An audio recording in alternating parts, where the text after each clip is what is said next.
Hello friend. पिछले video में वैदिक पीरियड में ऋग्वैदिक काल को देख लिया था। अब उत्तर वैदिक काल पे आते हैं। तो ऋग्वैदिक काल में आर्य सभ्यता का केंद्र मुख्यतः पंजाब और सप्त सिंधु प्रदेश था, जो पंजाब का क्षेत्र। जबकि उत्तर वैदिक काल में आर्य सभ्यता का विस्तार थोड़ी पूर्व में हुआ। कुरुक्षेत्र और गंगा यमुना दोआब ब्रह्मर्षि तक यह फैल गया। ब्रह्मर्षि क्षेत्र देश कहलाता था ये। कुरु और पंचाल को आर्य संस्कृति की धुरी कहा गया है। उत्तर वैदिक काल में कुरु एवं पंचाल सर्वाधिक विकसित राज्य थे। शतपथ ब्राह्मण में कुरु और पांचाल को वैदिक सभ्यता का सर्वश्रेष्ठ प्रतिनिधि कहा गया है। शतपथ ब्राह्मण में कुरु और पांचाल को आरंभ में पंचाल एक कबीले का नाम था, परंतु बाद में वो प्रदेश का नाम हो गया। कुरु राज्य की प्रारंभिक राजधानी आंसदिवत थी, बाद में इंद्रप्रस्थ और हस्तिनापुर हो गई। छांदोग्य उपनिषद में कहा गया है कि कुरु जनपद में न कभी ओले पड़े न अकाल पड़े। ये स्टेटमेंट छांदोग्य उपनिषद का है।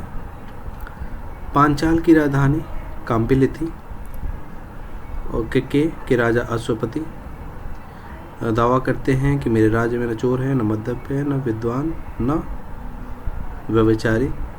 उत्तर वैदिक काल में अंतिम चरण में 600 ईसा पूर्व के आसपास आर्य सभ्यता का विस्तार सतानीरा, जो बिहार में गंडक नदी बहती है, वहाँ तक हुआ था। आर्य कौशल विदेह अंग राज्य से परिचित थे, यद्यपि मगध एवं अंग आर्य क्षेत्र से बाहर थे। तो मुख्यतः बिहार का लगभग क्षेत्र आर्य क्षेत्र से बाहर था। अथर्ववेद में मगध के लोगों को व्रात्य कहा गया है। इस काल में आर्य सभ्यता का केंद्र मध्य देश था, जो सरस्वती से गंगा यमुना दोआब तक विस्तृत था। शतपथ ब्राह्मण के अनुसार विदेह माधव में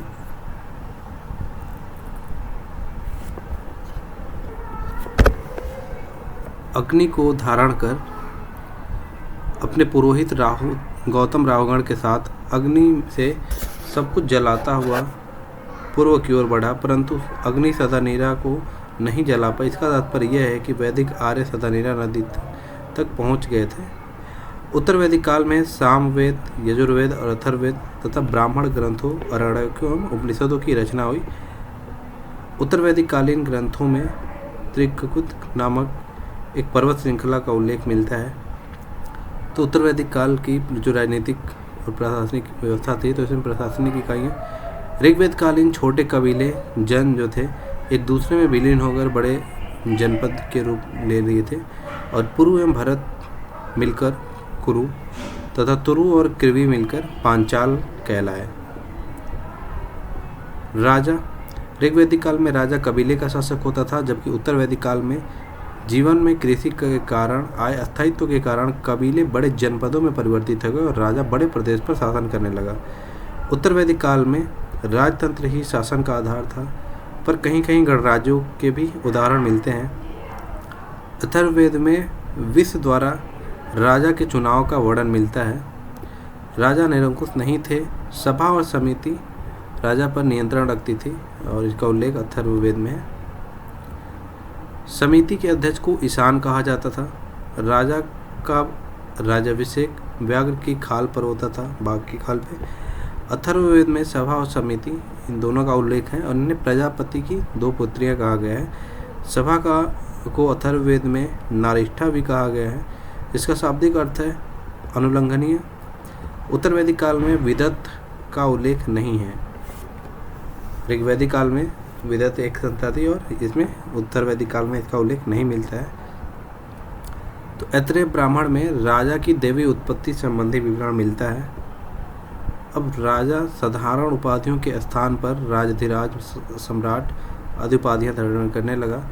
ऐत्रेय ब्राह्मण में विभिन्न दिशाओं के शासकों की शासन प्रणाली तथा गोपद ब्राह्मण में के अनुसार शासकों के लिए निर्धारित यज्ञ का विवरण दिया गया, जो निम्नलिखित है। तो जो पूर्व का शासक होता था, पूर्व या प्राची जिसे कहते हैं, उस राज्य को साम्राज्य कहते थे। शासक को सम्राट की उपाधि धारण करते थे पूर्व के। तो पूर्व के जो शासक थे वो सम्राट की उपाधि धारण करते थे, और उनका राज्य साम्राज्य कहलाता था। वाजपेयी यज्ञ करते थे वो। जो पश्चिम में है स्वराज, ये स्वराट टाइटल ये धारण करते थे और अश्वमेध यज्ञ करते थे। उत्तर वैराज राज्य का नाम होता था और विराट पुरुष में यज्ञ करते थे। दक्षिण में राज्य को भोज्य कहा जाता था और राजा को भोज या सर्वमेघ यज्ञ करते थे। और जो मध्य देश होता था ये राज्य कहलाता था और इसके जो राजा है ये इसका उपाधि राजा ही होता था। राजस्व यज्ञ करते थे ये। तो वैराज जो उत्तर में है इसका शासक विराट होता था। वे राज्य होते थे जहाँ राजा नहीं होता था। उपनिषद काल के दार्शनिक राजा शतपथ ब्राह्मण और छांदोग्य उपनिषद के अनुसार उपनिषद काल में विदेह का जो राजा था जनक है, कैकेयी का अश्वपति, काशी का अजातशत्रु और पांचाल का प्रवाहण जबाली, ये उपनिषद काल के अनुसार है। कुरु के राजा परीक्षित थे। अथर्ववेद में परीक्षित को मृत्युलोक का देवता बताया गया है। अथर्ववेद के एक मंत्र में परीक्षित को संगीत का नायक कहा गया है। राष्ट्र शब्द प्रदेश सूचक है। इसका बहुप्रचलन उत्तर वैदिक काल में हुआ। शतपथ ब्राह्मण में राज्याभिषेक का उल्लेख मिलता है। ऐत्रेय ब्राह्मण में समुद्र पर्यंत पृथ्वी के शासक को एकराट कहा गया। सबसे पहले राज्याभिषेक की परंपरा उत्तर वैदिक काल में शुरू हुई। राज्याभिषेक का अनुष्ठान राजसूय यज्ञ के नाम से प्रसिद्ध था। वैराज्य जो विराट जो उत्तर के राजा होते थे, यहाँ पे कोई राजा नहीं होता था जनरली, यहाँ जनता अपना शासन स्वयं करती थी। तो उत्तर वैदिक काल में जो कर प्रणाली थी, नियमित कर प्रणाली विकसित हुई। ऋग्वैदिक कालीन जो बलि था जो स्वैच्छिक रूप से दिया जाता था पहले ऋग्वैदिक काल में, वो उत्तर वैदिक काल में नियमित कर दिया गया और अनिवार्य कर दिया गया। वैदिक काल में राजा को बलि लेने वाला या विषमता भी कहा गया है। अथर्ववेद के अनुसार राजा को आय का 16वां भाग मिलता था। उत्तर वैदिक काल में राजा की अस्थायी सेना होती थी, अस्थायी सेना नहीं होती थी उत्तर वैदिक काल में। रत्निन, यजुर्वेद में राज्य के उच्च पदाधिकारियों को रत्निन कहा गया है। रत्निन राज्याभिषेक के अवसर पर उपस्थित होते थे। राज्याभिषेक के अवसर पर राजा रत्नियों के घर जाता था। ये ऋग्वेद में भी रत्निन थे। शतपथ ब्राह्मण में 12 रत्नियों के नाम मिलते हैं। इन रत्निनों को पंचविश ब्राह्मण में वीर कहा गया है। तो राजा सहित कुल 12 रत्न मिलते हैं। ये 12 रत्न थे: राजा खुद, पुरोहित, सेनानी, युवराज, महिषी और ये सूत, ग्रामणी, छत्ता, संग्रहिता, भागदूत, संग्रहिता कोषाध्यक्ष थे, भागदूत ये वित्त मंत्री कर संग्राहक थे, अचपाप पासे के खेल में राजा का सहयोगी और पालागल राजा का संदेशवाहक होता था, पालागल। तो ये नोट शतपथ ब्राह्मण एवं काठक संहिता में गोवीकर्तन या गवाध्यक्ष तथा बढ़ई रथकार के नाम भी रत्नों की सूची में मिलते हैं। ये शतपथ ब्राह्मण में। पुरोहित सबसे प्रमुख पदाधिकारी होता था। पुरोहित राजा का पद प्रदाता के मित्र होता था। अन्य पदाधिकारियों में सूत, रथकार और कर्मार्थ थे। ग्रामणी एवं सूत को राजाकृत अर्थात राजा बनाने वाला कहा गया है। ववाता प्रिय रानी परिवृत्ति परित्याग की गई रानी कहलाती थी। अस्तपति तथा शतपति नामक 2 प्रांतीय पदाधिकारियों के नाम मिलते हैं। अस्तपति सीमांत प्रदेश का प्रशासक और शतपति 100 गांवों के प्रमुख जो समूह है उनका अधिकारी होता था। वैदिक काल में गांव के मुख्य ग्रामणी, जबकि सबसे बड़ी इकाई गांव की सबसे बड़ी इकाई विष का मुखिया विषपति कहलाता था। उत्तर वैदिक काल में ग्रामणी सैनिक, नागरिक, अधिकारी दोनों था। ग्रामणी के माध्यम से गांव में शाही शक्ति का प्रयोग किया जाता था। परिवार का मुखिया गृहपति और गण का मुखिया गणपति कह रहा था। उत्तर वैदिक काल में राजाओं द्वारा किए जाने जो वाले यज्ञ थे, राजसूय यज्ञ, यह राजा के राज्याभिषेक के लिए होता था। इसमें सोमरस पिया जाता था। इस यज्ञ के दौरान राजा रत्निनों, जो 12 रत्निन थे, उनके घर जाता था। अतः रत्निन राजसूय यज्ञ से संबंधित है। शुक्ल यजुर्वेद में राजसूय यज्ञ से संबंधित अनुष्ठानों का वर्णन है। अश्वमेध यज्ञ, यह यज्ञ में राजा एक घोड़ा छोड़ता था। यह घोड़ा जिन प्रदेशों से बिना किसी प्रतिरोध से गुजरता था, वे प्रदेश राजा के अधिकार में माने जाते थे, क्योंकि दूसरे शब्दों में यह राजा की शक्ति का प्रतीक था। और अश्वमेध यज्ञ राजकीय यज्ञ से सर्वाधिक महत्वपूर्ण प्रसिद्ध था। परिप्लव, आख्यान और वृभ्यमंजन और औभ्री स्नान अश्वमेध यज्ञ से संबंधित है। अहल अभिलेख में इस स्नान का उल्लेख है जो पुलकेशिन प्रथम ने किया था। तो ये परिप्लव, आख्यान तथा वृभ्यमंजन और औभ्री स्नान। अश्वमेध यज्ञ का विशद वर्णन शतपथ ब्राह्मण में मिलता है। महाभारत के अश्वमेध पर्व 14वां पर्व था। में युधिष्ठिर द्वारा अश्वमेध यज्ञ का उल्लेख है। तैत्तिरीय ब्राह्मण, आपस्तंभ, अश्वलेन, संख्यायन सूत्रों में भी अश्वमेध यज्ञ की जानकारी मिलती है। अंतिम अश्वमेध यज्ञ जयपुर के महाराजा सवाई जय सिंह सेकेंड ने किया। वाजपेयी यज्ञ, इस यज्ञ में राजा द्वारा रथों की दौड़ का आयोजन होता था। इसमें राजा को सहभागियों द्वारा विजयी बनाया जाता था। वाजपेयी यज्ञ में पृथ्वी माता की पूजा होती थी। और है अग्निष्टोम यज्ञ, यह यज्ञ इस यज्ञ में सोमरस पिया जाता था और अग्नि को पशु बलि दे दी जाती थी। यह यज्ञ में से पूरे यज्ञिक और उसकी पत्नी को 1 वर्ष तक सात्विक जीवन व्यतीत करना पड़ता था। यह 1 दिन में संपन्न हो जाता था। पुरुष मेघ यज्ञ, इसमें पुरुष की बलि दी जाती थी। 25 यूपों यज्ञ स्तंभ के प्रयोग का विधान था। पुरुष मेघ यज्ञ का वर्णन शतपथ ब्राह्मण में है। शुल्गव यज्ञ, यह रुद्र शिव को प्रसन्न करने के लिए किया जाता था। इसमें रुद्र को एक बैल अर्पित किया जाता था। सर्वप्रथम यह यज्ञ अश्वत्थामा ने किया था। और सामाजिक स्थिति में वर्ण व्यवस्था में कठोरता आने लगी। जो पहले कर्म के स्थान पे था, वर्ण व्यवस्था वो जन पर आधारित होने लगा। व्यवसाय भी अनुवांशिक होने लगे। समाज इस प्रकार 4 वर्गों में विभक्त हो गया: ब्राह्मण, क्षत्रिय, वैश्य, शूद्र। ऐत्रेय ब्राह्मण में सर्वप्रथम 4 वर्णों के कर्तव्यों का उल्लेख है। कर्मकांड में यज्ञों का प्रचलन बढ़ा, जिसमें ब्राह्मणों की शक्ति बढ़ी। ब्राह्मण, क्षत्रिय, वैश्य ही उपनयन संस्कार के उत्तराधिकारी थे। ये 3, और इन्हें तीनों को द्विज कहा जाता था। शूद्र वर्ण को उपनयन संस्कार का पात्र नहीं माना जाता था। शतपथ ब्राह्मण में चारों वर्णों की अंत्येष्टि के लिए 4 प्रकार के टीलों का उल्लेख किया गया है। उत्तर वैदिक काल में केवल वैश्य ही कर चुकाते थे। शतपथ ब्राह्मण में वैश्य का लक्षण दूसरे को बलि देने वाला, अनस्य बलिकृत और दूसरे के द्वारा भोज्य उपभोग में आने वाला अनस्य से आदि बताया गया है। ब्राह्मण एवं क्षत्रिय वैश्यों द्वारा किए गए कर पर निर्भर थे। युद्ध एवं कृषि दोनों क्षेत्रों में लोहे के प्रयोग से मूलभूत सामाजिक परिवर्तन आने लगे थे।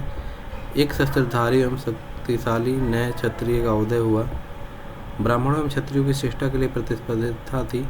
शतपथ ब्राह्मण में एक स्थान पर क्षत्रियों को ब्राह्मणों से श्रेष्ठ बताया गया है, किंतु यह भी कहा गया है कि ब्राह्मण राजा पर आश्रित है और उसके पास में नीचे की ओर पीठासीन है, परंतु वह राजा से श्रेष्ठ है। काठक संहिता के अनुसार ब्राह्मण के पिता या माता को क्या पूछते हो? यदि उसमें श्रुति का ज्ञान है तो वही पिता है, वही पितामह है। उपनिषद काल में अनेक दार्शनिक राजा भी हुए जिन्होंने ब्रह्म ज्ञान एवं आध्यात्मिक चिंतन पर बल दिया। यह ब्राह्मणों की श्रेष्ठता को चुनौती थी। उद्दालक अरुणय ब्राह्मण ने प्रवाहण जो जवाली थे पंचाल नरेश से शिक्षा प्राप्त की। ब्राह्मण गार्ग्य ने काशी राजा अजातशत्रु से शिक्षा ग्रहण की। ऐत्रेय ब्राह्मण में राजा के लिए कहा गया है कि वह ब्राह्मण की जीविका चलाने वाला और दान देने वाला है। राजा जब भी चाहे ब्राह्मण को हटा सकता है। शिल्पियों में रथकारों का ऊंचा स्थान दिया गया था। रत्कारों को यज्ञोपवीत उपनयन संस्कार का अधिकार प्राप्त था। इस समय समाज में अस्पृश्य की भावना का उदय नहीं हुआ था, परंतु द्विजों एवं शूद्रों के बीच स्पष्ट अंतर हो गया था।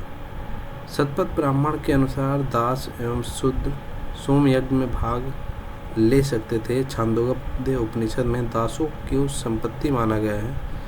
बृहद्रण्यक एवं छांदोग्य उपनिषद में कहा गया है कि ब्रह्मलोक में सभी समान माने जाते हैं, अतः चांडाल को भी यज्ञ का अवशेष पाने का अधिकारी माना गया है। वाजसेनी संहिता पुरुष में की सूक्त में सर्वप्रथम चांडाल का उल्लेख मिलता है। तो वाजसेनी संहिता में म्लेच्छ की अवधारणा की शुरुआत उत्तर वैदिक काल में हुई। सर्वप्रथम गोत्र शब्द का प्रयोग ऋग्वेद में हुआ, लेकिन उत्तर वैदिक काल में गोत्र प्रथा स्थापित हुई। गोत्र को एक वंशकुलीय जाति के रूप में उल्लेख किया गया है अथर्ववेद में। आश्रम वैदिक काल में सर्वप्रथम छंदों के उपनिषद में 3 आश्रमों की जानकारी मिलती है। चौथे आश्रम संन्यास आश्रम के स्थान अभी तक नहीं होती। ये 3 आश्रम ब्रह्मचर्य, गृहस्थ और वानप्रस्थ थे, जबकि सर्वप्रथम जबालोपनिषद में 4 आश्रमों का विवरण मिलता है, जो ये में 4 आश्रम थे।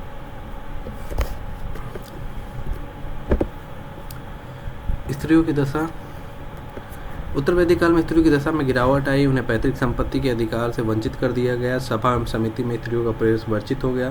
स्त्रियों को उपनयन संस्कार से वंचित कर दिया गया। अथर्ववेद में पुत्री के जन्म पर खिन्नता प्रकट गई। अतः ब्राह्मण में पुत्री को कृपण कहा गया। पुत्री को समस्त दुखों का स्रोत माना गया। अश्वलायन गृह सूत्र में स्त्रियों के समापवर्तन संस्कार का उल्लेख है। शतपथ ब्राह्मण में अनेक विदुषी कन्याओं का उल्लेख मिलता है, जैसे गार्गी, मैत्रेय, गंधर्व, रीता, जवा। गार्गी ने राजा जनक के दरबार में याज्ञवल्क्य को चुनौती थी।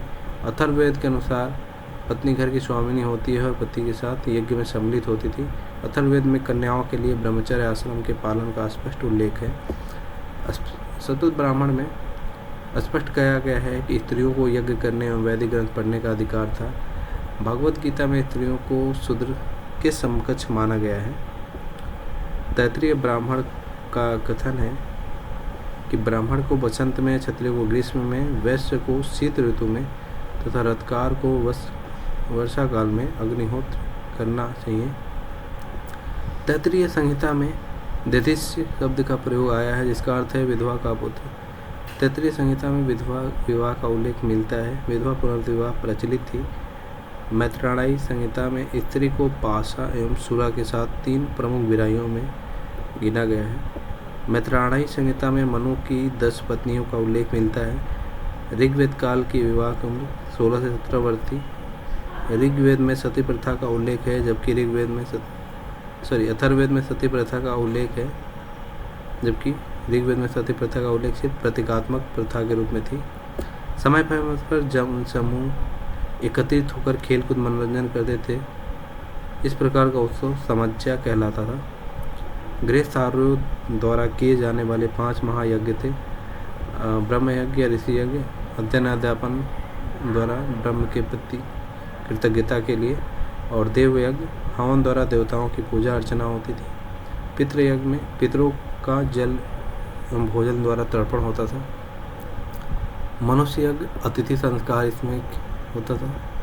भूत यज्ञ समस्त जीवों के प्रति कृतज्ञता प्रकट करने के लिए यह होता था। इसके अलावा 3 ऋण थे: ऋषि ऋण, पितृ ऋण, देव ऋण। 7 पाक यज्ञ, ये अष्टक, सावनी, अग्रहायणी, क्षेत्रीय, अश्वयुजी, पार्वन, श्राद्ध। 7 हर्विज्ञ, अग्नादेय, अग्निहोत्र। 10 पूर्णमासी, अग्रहायन, चतुर्मास, निरुद्ध, पशुबंध, श्रोत्रामणि। इस यज्ञ में अश्वनों एवं सरस्वती को सोम की आहुति दी जाती थी। श्रोत्रामणि इंद्र की उपाधि थी। वैदिक कालीन अधिकतर यज्ञ विशेष अवसर पर और त्योहारों पर संपन्न किए जाते थे। दर्श यज्ञ अमावस्या के दिन, जबकि पौर्णमास पूर्णिमा के दिन किया जाता था। 7 सोम यज्ञ होते थे: अग्निष्टोम, अत्यग्निष्टोम, उक्थ्या, षोडाशीन, वाजपेय, अतिरात्र और अपतोर्यम। अग्निष्टोम यज्ञ में 11 पशुओं की बलि दी जाती थी। और 16 संस्कार। गृह सूत्रों में सर्वप्रथम संस्कारों का विवेचन है। संस्कारों का प्रचलन वैदिक काल से हुआ, किंतु वैदिक साहित्य में इसका वर्णन नहीं मिलता है। गौतम धर्मसूत्र में संस्कारों की संख्या 40 दी है। वैखानस धर्मसूत्र में 18 संस्कार बताए गए हैं, परंतु सभी धर्मशास्त्र के अनुसार संस्कारों की संख्या 16 मानते हैं। ये है गर्भाधान, पुंसवन, सीमांतोनयन, ये 3 जन्म से पहले की संस्कार हैं। ये 3 गर्भाधान, सीमांतो और पुंसवन, और बाकी ये सब जन्म के बाद का, और एक ये मरने के बाद।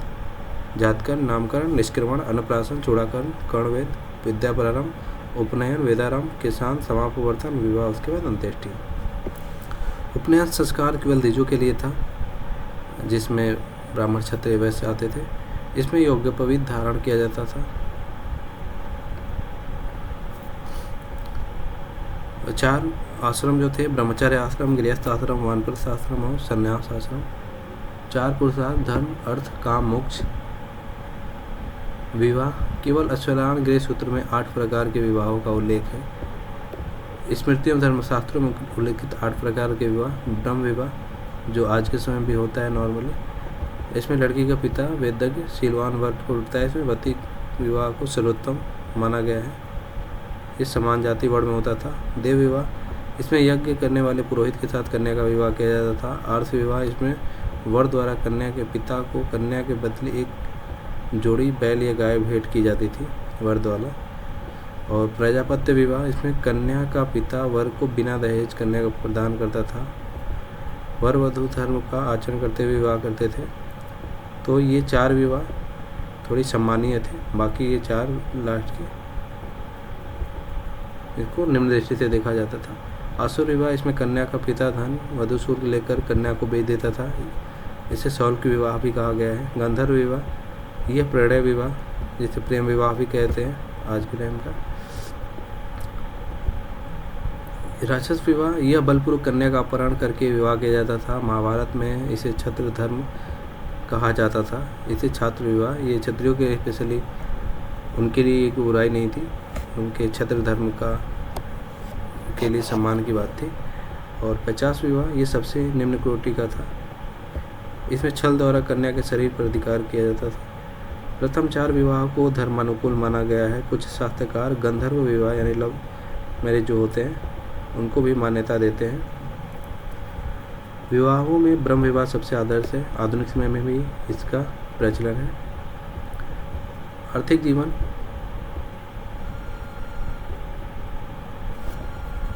कृषि एवं पशुपालन। उत्तर वैदिक काल में कृषि आर्यों का मुख्य व्यवसाय था, जबकि वैदिक काल में मुख्यतः वो पशुपालन पर डिपेंड थे। कृषि उतनी उनकी उन्नत नहीं थी या व्यवस्थित नहीं थी।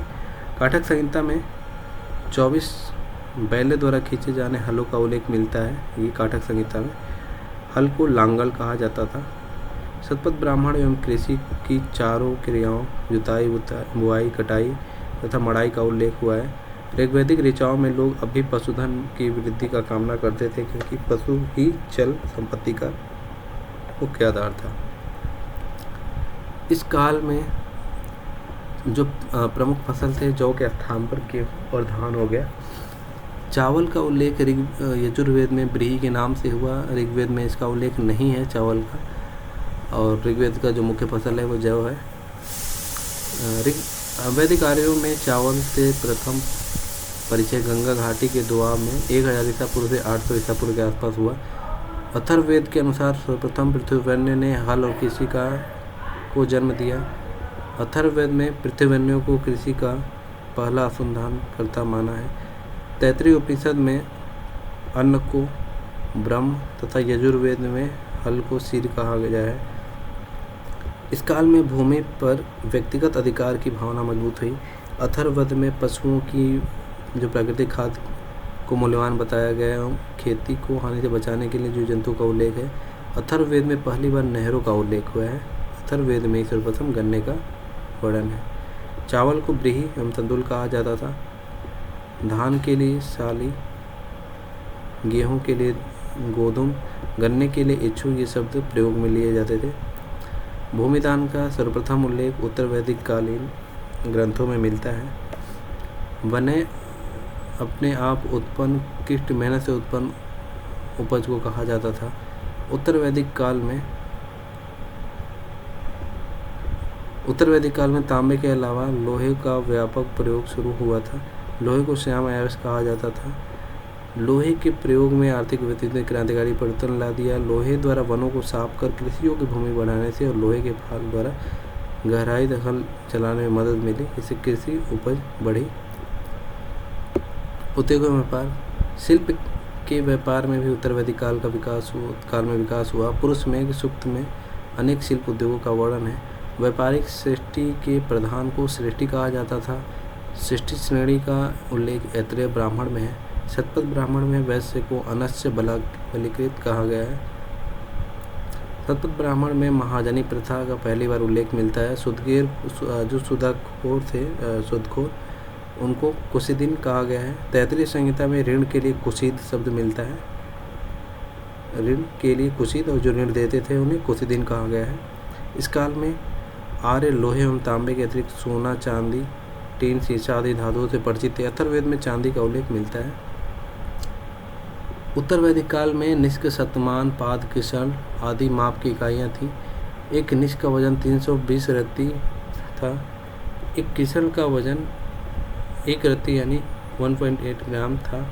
रत्तिका एवं गुंजना भी तौल की इकाई थी। निष्क स्वर्ण मुद्रा थी। शतमान चांदी की मुद्रा। गाय एवं निष्क लेन देन का माध्यम थी। वस्तु विनिमय द्वारा भी व्यापार होता था। तो विविध मृदभान। उत्तर वैदिक काल में 4 प्रकार के मृदभान परिचित थे। काले और लाल मृदभान, काले मृदभान, चित्रित धूसर मृदभान और लाल मृदभान। उत्तर वैदिक काल की जो विशेषताएं चित्रित धूसर मृदभान थी, जबकि लाल मृदभान सबसे ज़्यादा प्रचलित में थी। परवर्ती हड़प्पा कालीन वस्तुओं के साथ चित्रित धूसर मृदभान कुरु क्षेत्र भगवानपुरा से मिलते हैं। भारत में मुख्यतः 4 प्रकार की मृदभान परंपराएं हैं। गैरिक मृदभान, यह सिंधु घाटी सभ्यता से संबंधित है। कृष्ण लोहित मृदभान, यह ऋग्वेद काल से संबंधित है।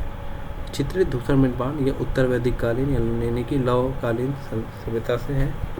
और उत्तरी काली चमकीली मृदभान, यह मौर्य काल के आसपास के हैं। उत्तर वैदिक काल का सबसे बड़ा लौहपुंज अतरंजी खेड़ा में मिलता है।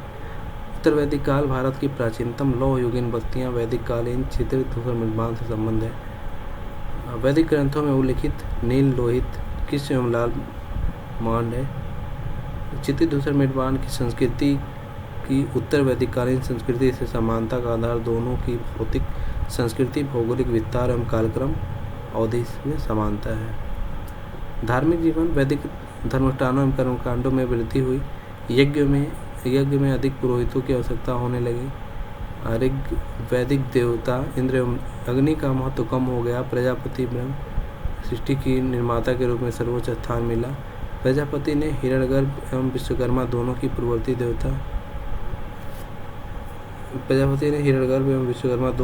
पूर्ववर्ती देवता समाहित हो गए। वैदिक देवता रुद्र उत्तर वैदिक काल में शिव के रूप में प्रतिष्ठित हुए। विष्णु भी सृष्टि के संरक्षक के रूप में पूजे जाने लगे। उत्तर वैदिक काल के बहुदेववाद एवं कर्मकांडों की प्रतिक्रिया के फलस्वरूप उपनिषदों ने यज्ञों एवं कर्मकांडों की निंदा की। उपनिषद में ब्रह्म को ही एकमात्र परम सत्ता माना गया है। मुंडक उपनिषद के अनुसार यज्ञ एक ऐसी नौका है जिस पर भरोसा नहीं किया जा सकता है। छांदोग्य उपनिषद में धर्म के 3 स्कंद बताए गए हैं। यज्ञ, अध्ययन, दान, तप, ब्रह्मचारी। और देवताओं के प्रकार, दिव्य जो स्वर्गीय थे, पार्थिव जो पृथ्वी पर रहते देवता, गोजात गौ से संबंध देवता, अप जल के देवता। उपनिषदों के 4 महाकाव्य हैं। प्रज्ञान ब्रह्म ऐत्रेय उपनिषद में ऋग्वेद का है। अयम आत्मा ब्रह्म मांडूक्य उपनिषद ये महावाक्य हैं जो ऐत्रेय ब्राह्मण से प्रज्ञान ब्रह्म की बात कही गई है। अयम आत्मा ब्रह्म मांडूक्य उपनिषद अथर्ववेद का जो पार्ट है। तत्त्वम असि छांदोग्य उपनिषद सामवेद से संबंधित है। अहम ब्रह्मास्मि मैं ही ब्रह्म हूँ, ये वेदराग उपनिषद का है जो यजुर्वेद का एक ब्राह्मण ग्रंथ है। अन्य महावाक्य जो हैं सहम इस उपनिषद में, और एकमेव एकमद्वितीय Brahma is one without second, ये छांदोग्य उपनिषद में है। सर्वकलिंद ब्रह्म छांदोग्य उपनिषद में, एतद वा एतद कठ उपनिषद में है। तो और जो है कुछ ऐत्रेय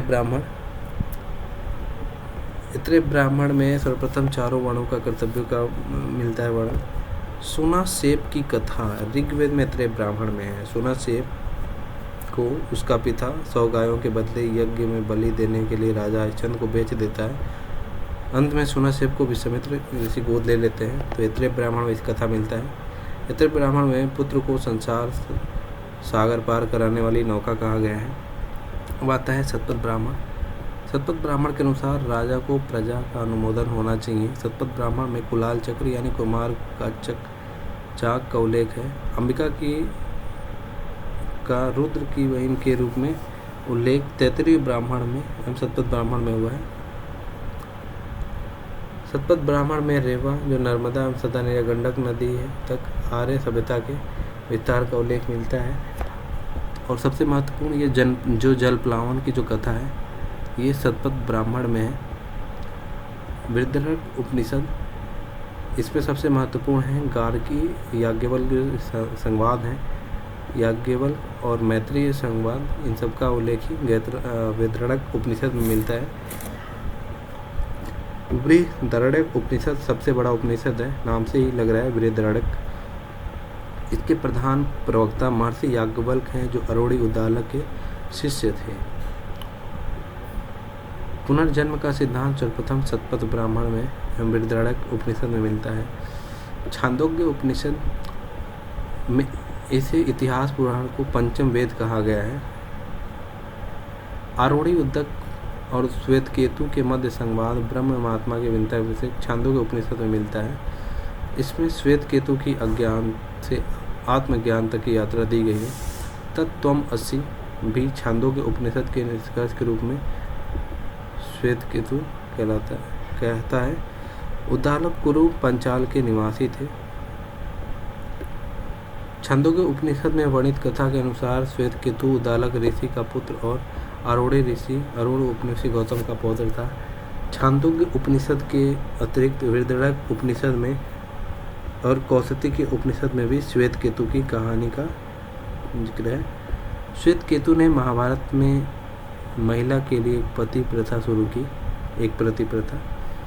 छांदोग्य उपनिषद में चांडाल को स्वान यानी कुत्ता और सुअर की श्रेणी में रखा गया है।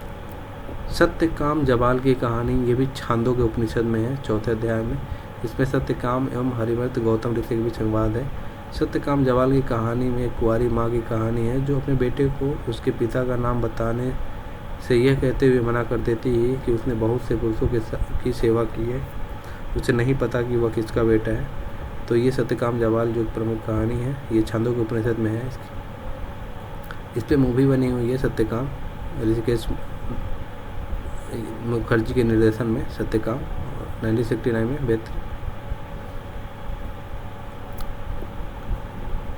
अन्य इसके साथ यम और नचिकेता ये भी एक प्रमुख रूप से पूछा जाने वाला है। तो कठोपनिषद में है यह किस यजुर्वेद की कठ शाखा का उपनिषद है। भारत का राष्ट्रीय वाक्य सत्यमेव जयते मुंडक उपनिषद से लिया गया है। मुंडक उपनिषद में यज्ञों की तुलना टूटी हुई नाव से की गई है।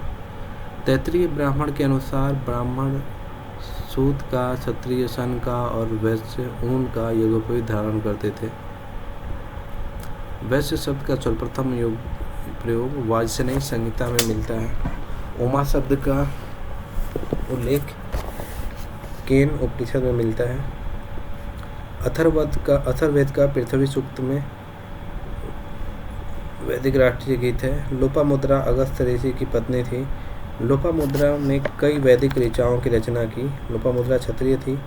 निष्काम कर्म सिद्धांत का सर्वप्रथम प्रतिपादन इस उपनिषद में मिलता है। याज्ञवल्क्य की 2 पत्नियां मैत्रेय और कात्यायनी थी। मैत्रेय परम विदुषी, उसने कात्यायनी के पक्ष में संपत्ति त्याग कर याज्ञवल्क्य से मात्र ज्ञान दान देने की प्रार्थना की। श्वेताश्वर उपनिषद में रुद्र देवता को समर्पित है। इसमें रुद्र के प्रवर्ती नाम शिव का उल्लेख है और नवधा भक्ति का उल्लेख श्वेताश्वर उपनिषद में मिलता है। कट मुंडक श्वेताश्वर उपनिषद में सांख्य योग का परिचय मिलता है। तैत्तिरीय अरण्यक में रुद्र की पत्नी पार्वती का उल्लेख है। इसमें अधिक अन्न उत्पन्न करना चाहिए तथा अन्न ही ब्रह्म है, यह तैत्तिरीय उपनिषद में कहा गया है। इसकी वर्तमान हरित क्रांति के समय साम्य किया जा सकता है। गोपत ब्राह्मण की रचना ब्राह्मण ग्रंथों में सबसे अंत में हुई और यह अथर्ववेद का ब्राह्मण ग्रंथ है। श्राद्ध प्रथा की शुरुआत सर्वप्रथम दत्तात्रेय ऋषि के बेटे निमि ने की। शल्य क्रिया का उल्लेख अथर्ववेद में मिलता है। युद्ध का प्रारंभ मनुष्यों के मस्तिष्क से होता है, यह वाक्य अथर्ववेद में उल्लिखित है। अथर्ववेद में अरुंधति एक रोग विनाशक जड़ी बूटी थी। मगध एवं अंग का प्राचीनतम उल्लेख अथर्ववेद में ही मिलता है। शुल्ब सूत्र में यज्ञ की बेड़ियों का निर्माण का वर्णन मिलता है। शुल्ब सूत्र से वैदिक गणित की जानकारी मिलती है। शून्य का उल्लेख यजुर्वेद में है। अश्वनी चिकित्सा के देवता थे। निर्वसित एवं अनिर्वसित शूद्रों का उल्लेख पढ़ने की 8 अध्याय में मिलता है। तो ये स्टेटमेंट कुछ कि मैं कार हूँ, मेरा मंत्र निर्माता हूँ, मेरे पिता विशुद्ध हैं, वैद हैं और मेरी माता उपल प्रतिष्ठिणी है यानी अन्न पीसने वाली है। यह वैदिक ऋषि अंगिरस की ऋग्वेद के 9वें मंडल में है इसका उल्लेख। और अस्तोमा सदगमया यह ऋग्वेद में इसका उल्लेख है। समुद्र के उत्तर में हिमालय उत्तर में तथा हिमालय के दक्षिण में जो स्थित है वो भारत देश है। वहाँ की संतानों की वो भारतीय हैं। तो ये भारत के बारे में इंट्रोडक्शन के रूप में ये विष्णु पुराण में स्टेटमेंट कही गई है। विराट पुरुष के मुख से ब्राह्मण, उसकी भुजाओं से क्षत्रिय, जंघाओं से वैश्य, पैरों से शूद्र। ऋग्वेद के 10वें मंडल जो पुरुष सूक्त हैं उसमें ये बात कही गई है। सभा एवं समितियों प्रजापति की 2 पुत्रियाँ हैं। अथर्ववेद में एकम सदव विप्रा बहुधा वदंती ऋग्वेद से ये लिया गया है। तो वैदिक कालीन शब्दावलियाँ, शब्द और वर्तमान शब्द। तो ये गेहूँ को गोधूम कहा जाता था, धान को ब्रीही कहा जाता था, चावल को तंदूल, दूध धोने वाली अर्थात पुत्री को दुहिता कहा जाता था, जौ को यौ, गाय का वध करने वाला यानी अतिथि, गोधन गोहंता, पति के न होने पर पति के अन्य निकट रिश्तेदारों के साथ पुत्र के लिए सहयोग जो सहवास था यो नियोग प्रथा कहलाता था। विद्वान ब्राह्मण क्षत्रिय क्षेत्रीय द्विज जिसका जन्म 2 बार हुआ हो। गविष्टि गायों की खोज और इससे संबंधित जो युद्ध होते थे गविष्टि कहते थे ऋग्वेद में। इसका महत्व ज़्यादा था। गवेषण गोसु और गवे युद्ध। गविति गोचरमन दूसरी के नाम तुरी के नाम। गोजित जन का नायक। गोमत गायों का स्वामी एक समृद्ध व्यक्ति।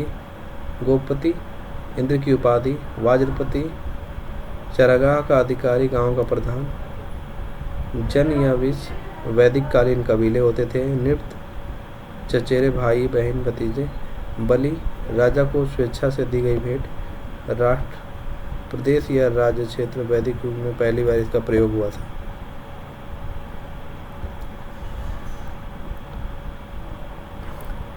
तो लांगल हल को कहते थे। धन्व मरुस्थल जो क्षेत्र था। किनास हल चलाने वाले और पड़ी व्यापारियों को। अनस बैलगाड़ी। पथिकृत अग्निदेव।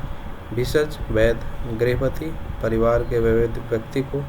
उरोरा जुते हुए खेत को। वृक ओझन बैल को। करीश सकृत गोबर की खाद। सीता जो थी वो हल से बनी नालियाँ होती थी।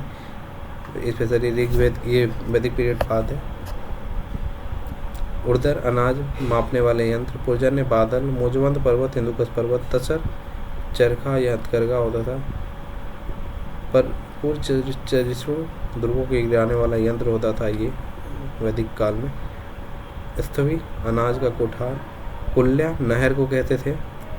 तक्षण बढ़ई से संबंधित शब्दावली है। और गोबला ग्वाल जो भैंस है। कुलाल कुम्हार को जो मिट्टी के बर्तन बनाने वाले होते थे। रई संपत्ति चांदी का जो सिक्का होता था, वाप्ता, नाई, पेशकारी, वस्त्रों की कढ़ाई वाली स्त्री, अवी, भेड़, अजा, बकरी को, तंतुवाय, चुलाहा, सीरी, बुनाई का काम करने वाली नारी, कैवर्थ, मछुआरा, वणिक, व्यापारी को, पयस, दूध, घृत, घी को, करमार, लोहार को, और अष्टकड़ी, गाय को, श्रीव, बौना। प्राचीन काल में नहरों को कुल्या, मटिका तथा पड़ाली कहते थे। खेतों में पानी पहुंचाने के लिए बनाई गई कृत्रिम नालियों को खनित्रम कहा जाता था। तो इस प्रकार वैदिक पीरियड खत्म हुआ। अब नेक्स्ट हम महाजनपद पीरियड में जो स्पेशली ऐतिहासिक युग स्टार्ट होता है वहाँ से हम नेक्स्ट वीडियो में शुरू करेंगे। फिलहाल इतना ही। Thank you.